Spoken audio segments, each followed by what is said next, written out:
안녕하십니까. 소통대통의 지광입니다. 자, 부처님 말씀 가운데는 정말로 항상 우리가 귀에 못이 박도록 듣는 가르침이세요. 뭐냐 하면 여러분의 마음 가운데 부처님 계시다는 사실이에요. 그런데 정말 여러분 마음 가운데 부처님 계신다는 그 부처님 가르침을 얼마나 믿는지 모르겠어요. 그냥 애써 무시하는지 모르겠어요. 내 마음 가운데 부처님 계시다라는 사실을 소홀히 하지 않으신 그와 같은 가르침을 소홀히 하지만 않더라도 하루를 잘 사시는 거예요. 그러니까 내 마음 가운데 부처님 계시면 내가 고민도 있고 걱정도 있고 번뇌도 있을 때 내 마음 가운데 계신 부처님께 한번 상담을 해보세요. 부처님께 상의하는 거예요. 이와 같은 상황에서 어떻게 하면 좋겠습니까? 잠은 자답하는 거죠. 내 마음 가운데 부처님 계시니까 그 누구보다 현명한 답이 내려올 가능성이 커요. 왜 기도하라고 그러고 왜 참선하라고 그런 거 아니? 절대로 다른 게 아닙니다. 여러분의 마음 가운데 부처님 계심을 조금 더 깨닫게 하기 위해서 그런 겁니다. 달래서 그런 게 아니에요. 내가 자꾸만 부처님 불러 모시면 부처님이 저 멀리서 날아오시는 분이 아니에요. 부처님 하나이신 분이니까 시간과 공간을 초월한 분이시니까 무소부재요, 무소불능이에요. 그러니까 항상 여러분들은 여러분들 스스로에게 얼마나 자문자답하시는가. 저 같은 중생은 뭐냐면 법회하고 기도하다 보면 제 방에 혼자 있을 때도 있고 뭐 하루 온종일 바쁘지만 뒷산에 제가 자주 올라갑니다. 뒷산에 올라가서 혼자 이렇게 터덜터덜 걷기도 하고 말씀. 그러면 터덜터덜 혼자서 걷다 보면 자꾸만 내 자신의 물음이 던져져. 오늘 하루 어떻게 제대로 지내고 있냐, 법회는 제대로 하고 있냐, 기도는 열심히 하고 매일매일 어떻게 사냐. 그러니까 여러분들이 할 수 있는 일은 아까 말씀드린 대로 내 마음 가운데 부처님 계심을 얼마나 확신하고 있는가. 내가 살다 보면 각양각색의 문제점들이 드러날 때 그때 어떻게 살아가는가. 내가 얼마나 내 안에 계신 부처님께 질문하시는가. 그리고 그와 같은 사실들을 자꾸만 옆 사람에게, 주변 사람에게, 남편에게 싸울 필요가 없어요. 여보, 당신 오늘 못 먹을 걸 먹었나 봐. 그러니까 여러분 있잖아, 당신 말이지, 우리가 가끔 부처님 얘기하잖아. 당신 마음 가운데도 부처님 계신 걸 믿어 안 믿어? 그러면 남편도 자기 마음 가운데 부처님 계시다는 걸 갖다가 구태여 부정하려고 그러지 않잖아요. 자기 마음 가운데 부처님 계시다니까. 좋으면 좋았지 나쁘겠죠. 그러면 나한테 자꾸만 그러지 말고 당신 그런 뭔가 문제점이 있고 그러면 마음 가운데 계신 부처님에게 물어봐. 그러면 나한테 화풀이 하는 것보다 부처님께서 좀 더 아마 친절하게 말씀해 줄 거야. 그렇게 아마 말씀하시면 좀 더 남편이 약간 현명해질 거예요. 아시겠죠? 자, 질문 받겠습니다. 고맙습니다. 네. 스님 안녕하세요. 뉴스를 보면 거짓 정보로 물건을 파는 경우가 나옵니다. 작게는 함량 비율을 속이고 크게는 아예 없는 허황된 말로 하는데요. 이런 일에 대해서도 부처님의 가르침이 있을까요? 경전에 보면 그런 게 나와요. 삼명양신계라고 그래가지고 삿된 그런 그 말로 상대방을 속이고 해가지고 자기를 뭔가 이익되게 하는 건 영락없이 문제가 생긴다고 그랬습니다. 삼명양신계라고 그래. 중요한 건 뭐냐 하면 제가 이제 이렇게 쭉 살다 보니까 한때 잘 나가다 깨지고 망가지고 무너지는 애들이 수도 없이 많습니다. 대표적인 게 예전에 IMF 때 보면요. 정말 잘 나가던 기업들이 수도 없이 깨져버렸습니다. 이게 경기가 뭐 호경기가 있고 불경기가 있고 이게 경제가 돌기 때문에 그때마다 한 번씩 걸러집니다. 중요한 거는 하늘이 알아요. 그러면 자기가 아무리 노력을 하고 뭘 한다 하더라도 고객들이 먼저 알아요. 그건 범죄거든요. 범죄. 그건 범죄예요. 범죄입니다. 타인을 속인다거나 부정경이 나오잖아요. 살생하지 말라, 도둑되지 말라, 사함하지 말라, 망어 거짓말하지 말라, 뭐 술 마시고 팔지 말라, 쫙 나오잖아요. 남의 허물을 말하지 말라. 그러니까 남에게 뭔가 피해를 주는 일은 그 자체가 범죄가 되고 악업이 됩니다. 지난번에 약사경에 나왔잖아요. 악업에 대한 건 이 우주가 징계래요. 그러니까 우리가 그래도 이렇게 우리가 부처님 공부를 하고 부처님 말씀을 거듭거듭 얘기하는 근본적인 이유는 뭐냐면 한 사람 한 사람이 정말 도덕적으로 윤리적으로 맑고 밝은 마음을 가지고 그것이 공동체를 갖다가 형성하는 근본적인 이데아가 될 때 공존이 가능해요. 공존이 안 되면 자꾸만 그런 마음들을 가진 사람이 있다? 그걸 공멸합니다. 자타 공멸이. 그러니까 자기 자신만을 위해서 뭘 어떻게 한다? 이건 예의가 되질 않아요. 되질 않습니다. 사회가 모르는 것 같고 부처님 모르는 것 같지만 절대로 그렇지 않아요. 그러니까 우리가 보세요. 어쨌거나 간에 다른 건 다 놔두더라도 잘 산 사람 못 산 사람, 잘 산 나라 못 산 나라 이것들 그러니까 그 전에 사이먼 쿠즈네츠 하버드 교수가 그런 얘기했잖아. 이 사람도 유명한 사람이에요. 사이먼 쿠즈네츠. Quality of their nations. 그 나라 국민성이란 말이에요. Quality of nation. 그들 나라 그 나라의 국민의 어떤 질, 퀄리티가 Quality of their goods and nation. 이른바 말하면 그 나라 상품의 질을 결정해요. Quality of their goods and commodities. 이른바 말하면 그러니까 다른 것보다 여러분 분명한 사실이에요. 부처님 말씀에 나오잖아요. 나는 너희들은 세간의 밭을 간다. 근데 나와 나의 제자들은 너희들의 마음밭을 간다. 마음밭을. 마음에도 밭이 있어요. 좋은 씨를 많이 심지 않으면 그게 결국은 파탄이에요. 그러니까 우리가 항상 삶을 도모하면서 다른 것보다 사명양신계라 삿된 직업으로 삿된 짓으로 양신 내 몸과 마음을 부유하게 하려면 그건 하늘의 징벌을 받아요. 사명양신계라고 딱 못이 박혀 있어요. 부처님경에. 하늘이 다 알아요. 얼마나 그 사람이 내 사회에 이바지하고 사는가. 얼마나 뭔가 의미로운 삶을 사는가. 자, 다음 질문 받겠습니다. 네, 질문 받겠어요. 네. 부처님께서는 남의 허물을 말하지 말라고 하였습니다. 예? 그런데 다른 경전에서는 또 타인의 잘못을 알면서도 그 참여하지 않게 하면 그게 죄라고 하는데요. 어떻게 할까요? 네, 남의 허물을 보지 말라. 보살계 법망계에 나오죠. 다른 사람의 허물을 보지 말라. 그 다음에 또 뭐라? 타인의 잘못을 알려서 참여하게 하라.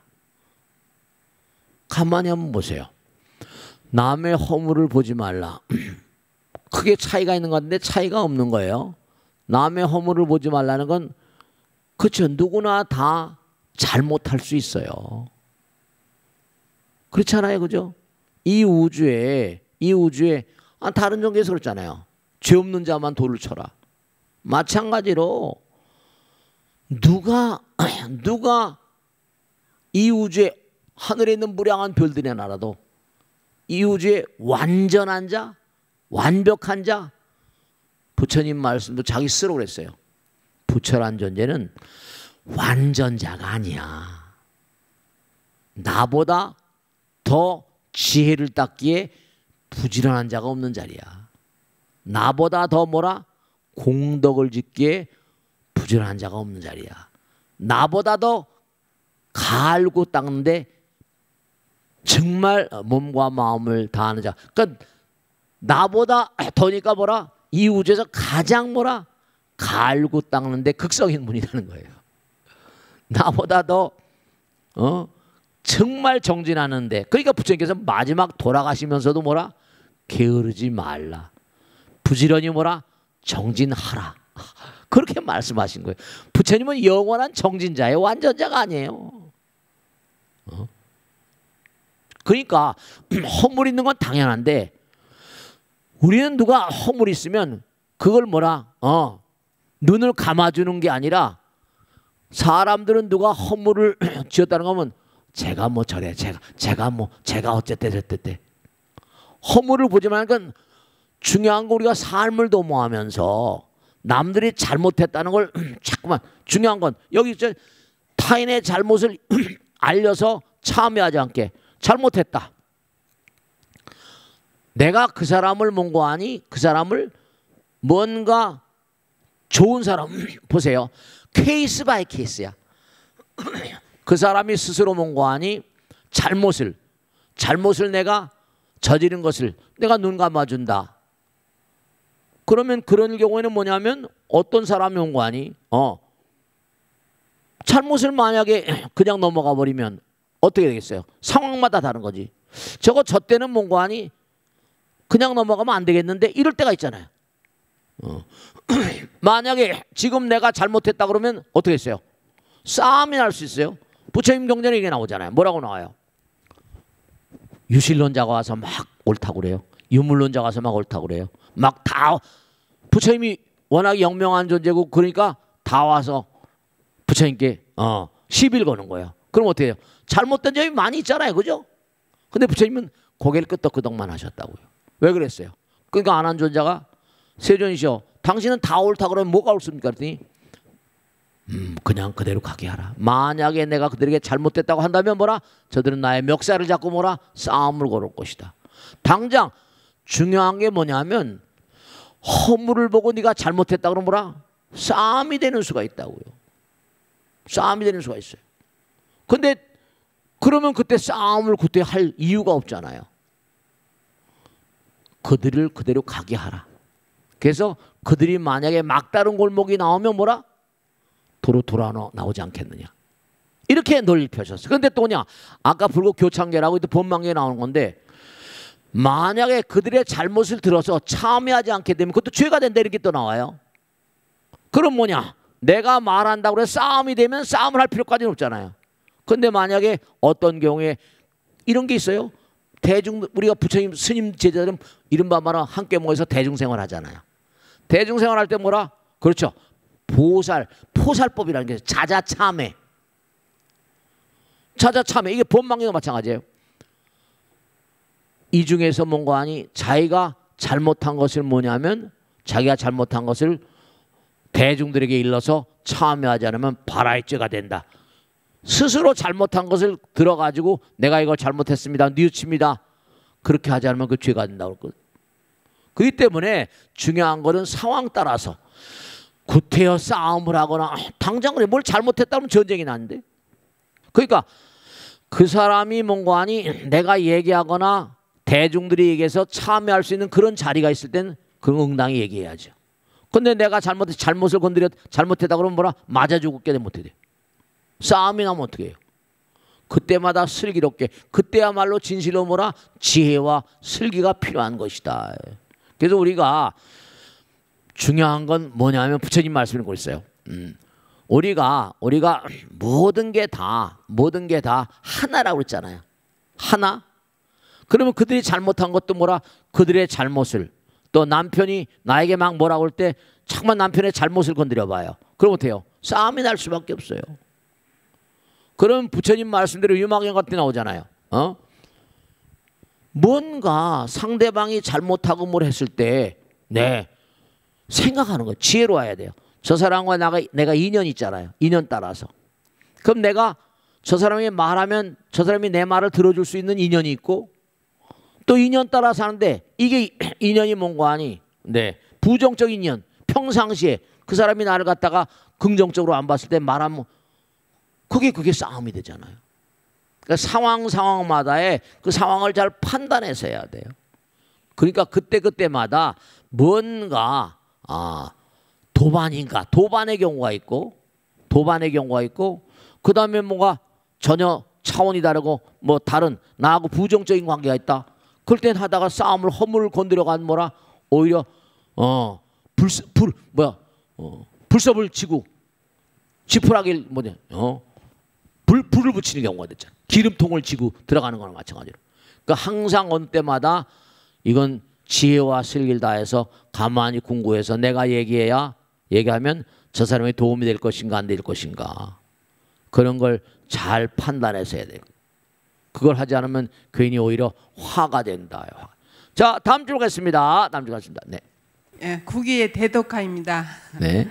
저는 운동을 따로 하지 않고 1년 내내 산책을 해요. 네. 날씨나 계절이 어떻든 꼭 주변 공원에 나가 걷는데요. 그냥 걷기만 하는 게 아쉽다는 생각이 들었습니다. 산책할 때는 어떤 마음이면 좋을까요? 산책하기로 유명한 철학자는 칸트입니다. 이 칸트라는 사람은 임마누엘 칸트라는 사람은 자기의 철학은 산책에서 나왔다 이랬어요. 근데 중요한 건 아마 그 독일에 가 칸트 그 사택 기념관을 가보시면 아실 거예요. 정말 주변에 독일은 원래 튜링겐 말트몰에 가지고 숲이 아주 우겨져 있습니다. 그러니까 칸트가 걷던 이 길을 걸었구나 아마 가보신 분은 아실 거예요. 근데 이 산책이란 말이 굉장히 이게 중요한 단어예요. 산은 이제 다 탁 내려놓고 책이라는 글자가 책이 우리가 책 도서관 책 그 책이 아니라 채찍이란 뜻이에요. 채찍 책자입니다. 그럼 뭐냐? 터덜터덜 걷지만 마음 가운데 채찍을 든 나. 우린 누구나 산책을 하게 되면 산책을 해보신 분 아시겠죠? 터덜터덜 걷다 보면 내 마음에 채찍을 든 나가 드러납니다. 왜 칸트가 숲이 나를 키웠다, 산책이 나를 키웠다, 나의 철학은 숲의 철학이다 이렇게 얘기하는 이유가 딸려서 그런 게 아니라 이해가 가는 거예요. 왜냐? 우리 마음 가운데는 채찍을 든 존재가 있어요. 그래서 내가 터덜터덜 걷다 보면 요즘에 뭐 맨발 걷기 뭐 많이 나오잖아요.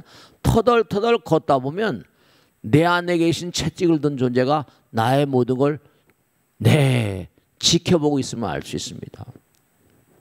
내가 왜 그때 그랬을까? 모든 게 반추되기도 하고 정리가 됩니다. 산책을 하는 것의 특징은 산책의 효능 가운데 제일 으뜸은 정리입니다. 정리가 돼요. 그러니까 산책을 하는 길은 대체로 숲이 있는 길들이 많죠. 자연과 군더더기 없는 대화를 나눌 수가 있어요. 그러니까 마음이 자연스러워지죠. 그게 숲의 철학이라는 게 숲의 미학이라는 것도 많이 나오고 그 자연과 하나가 되면 스트레스라는 게 결국 뭡니까? 이기심에서 나오는 거예요. 우리 성불하기 전까지 스트레스를 지울 수가 없어요. 근데 자연과 하나가 되면 저절로 스트레스가 사라져 버립니다. 그럼 정리가 되거든요. 굉장히 중요한 거예요. 산책이요. 대단히 좋은 운동입니다. 걷기도 하면서.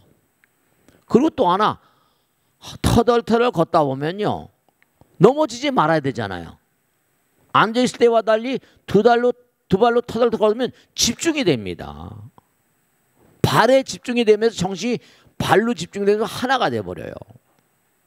그 중들은 많이 걷잖아요. 스님들은요.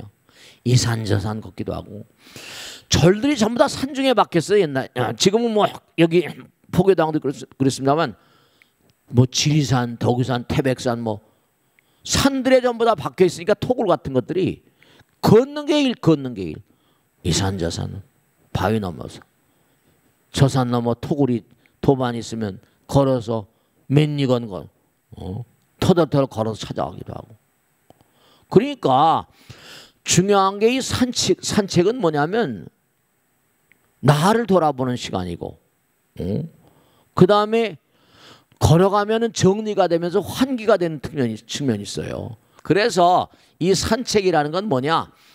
산책 그 자체로 의미가 있는 게 터덜터덜 걷다 보면 있는 그대로의 나를 보게 되거든요.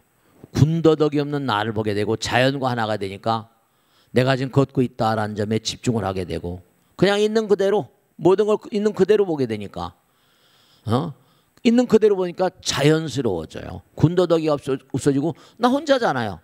나 혼자일 때 누구하고 대화해요? 나 자신과 대화하는 거죠.